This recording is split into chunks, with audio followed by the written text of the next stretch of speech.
Right, I'm on what used to be part of Watling Street, and may still very well be considered that. This is in fact Brockley Hill, which rises up from Stanmore and heads on through into Aylestry. That's Elstree and not Aylestry, as I just accidentally pronounced it.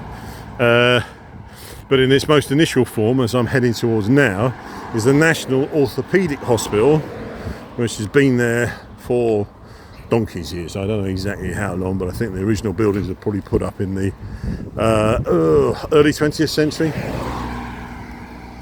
We're now in the 21st century, believe it or not.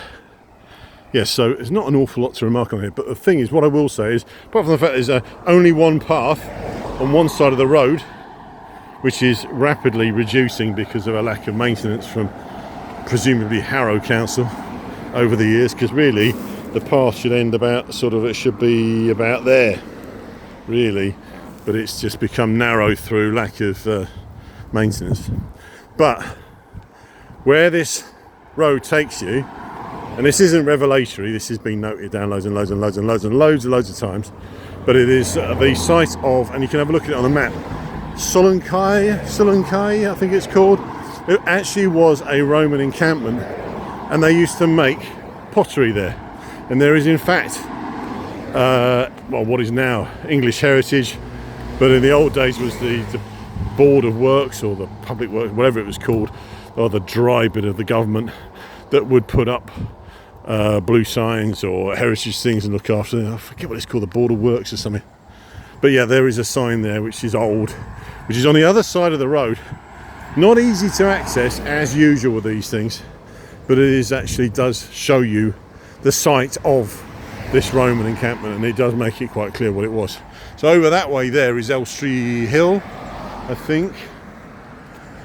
But this rises up and keeps going, gets to a certain point and then descends, and it descends down, and where it descends down goes over the M1, or what was at one point the M1 extension, which carries on heading towards sort of London Way, but in fact actually only goes as far as effectively Brent Cross, Staples Corner area.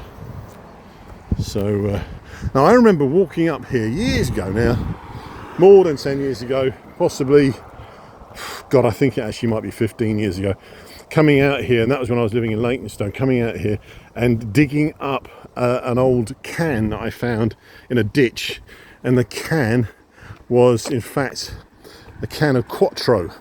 Now if you're under a certain sort of age you won't know what I'm talking about, but if you are if you're 40 plus, maybe 50 plus, you'll remember Quattro. It was a mixed fruit drink that came in a can, sparkling. God knows who made it, and it was at the time in the mid 80s considered like a modern drink. It's pretty rubbish, to be honest with you, looking back on it, but at the time it was very exciting and modern, and it was called Quattro because it had 4 fruit flavours. I think it was orange, lime, grapefruit, I don't know, something else I can't remember now.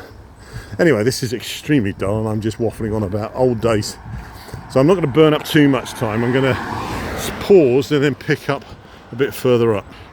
Right, so just picking up again, and this is a bit of footpath. Now this goes somewhere, but I haven't got a clue, and there is no sign to tell you, so I'm not about to do that, but almost certainly that is a public footpath.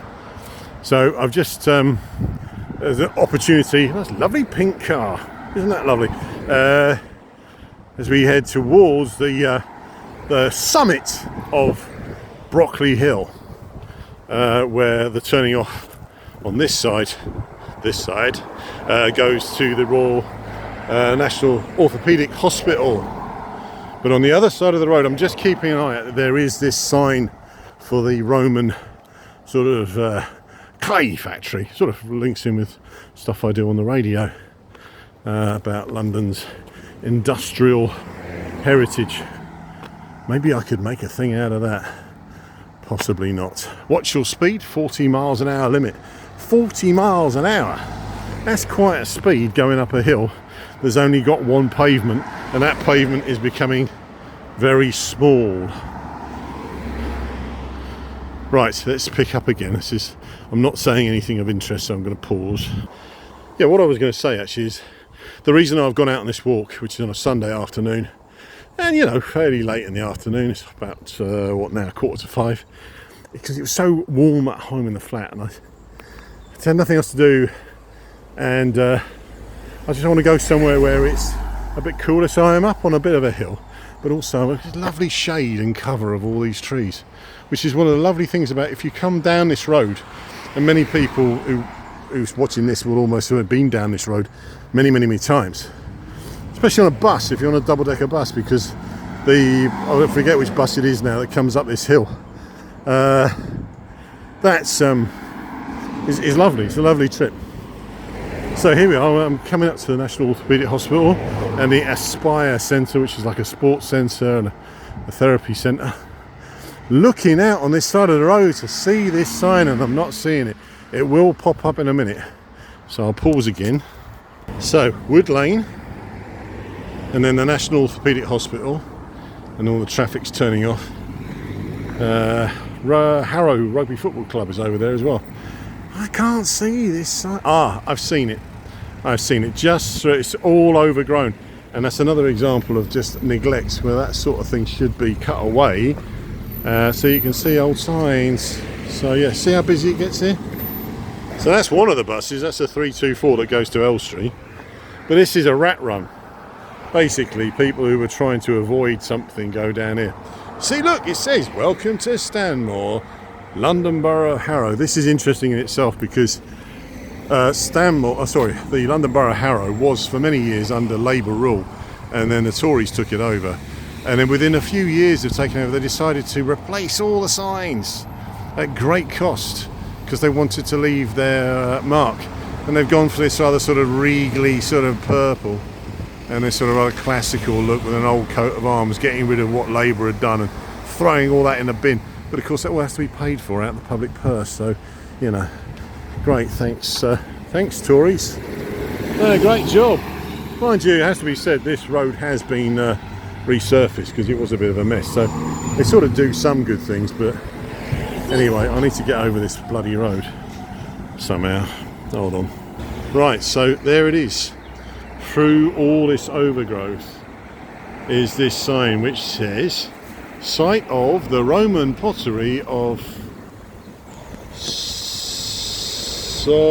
Sullen," I can't pronounce it, circa 65 to 160 AD, so very long time ago. Shame I can't really get through it because it's all overgrown. You see, it's all completely overgrown. So you have an old sign which has been completely neglected in a rather parlous state. You can't get near it and you can't see it from the road, which sort of defeats the object. I mean, things like this, in a few years' time, someone shooting a bit of video will stumble across it and go, "Look what I found!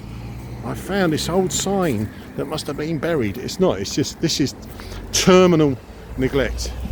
And I don't understand that the London Borough Harrow, in all its wonderful magnificence, can spend the money on recovering that sign, because I think there was an old sign, just put vinyl over it, went to all that trouble to impress upon us their magnificence. Yet over here they've decided that that's important, which actually is more important than their own vanity. You see, I don't really have much time for the London Borough Harrow because whoever's been running it over the last 20 odd years has done a pretty shocking job of it all, really. I can't get in there, I'm not going to either, it's not worth it. It really isn't worth the trouble. So sorry about that, history people, but that's what happens when you have a council that doesn't care, because it doesn't. Because if it did care, it'd do something about that. That's history, it's sitting there, it's real history sitting in their borough, and they can't be bothered with it, which really gets under my skin. So I'm sorry to moan, but it's true. Anyway, let's just pick up, be a bit more positive, and so you can see the entrance to the fantastic Royal National Orthopaedic Hospital, or the RNOH. Nice old buildings, but a lot of this is going to be pulled down because it's all being redeveloped. But it's worth picking up on a few things in particular as we get to the entrance here. So these would have been gatehouses and would have had gates and everything in the old days, and now it's open access. You can see, look, it says Royal National Orthopaedic Hospital for the cure of crippled children. So that's how old it is. Pretty old. We've got a rather nice old gates. You can see here where it says where mercy, love and pity dwell. So I think really, and you can see, look, that's the old gatehouse. And on the other side of the road, try not to get run over, we have another bit of the old gates here. There God is dwelling too. So presumably that joins up with that bit.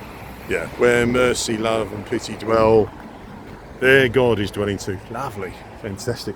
I mean, this is worth a video in itself, isn't it, really?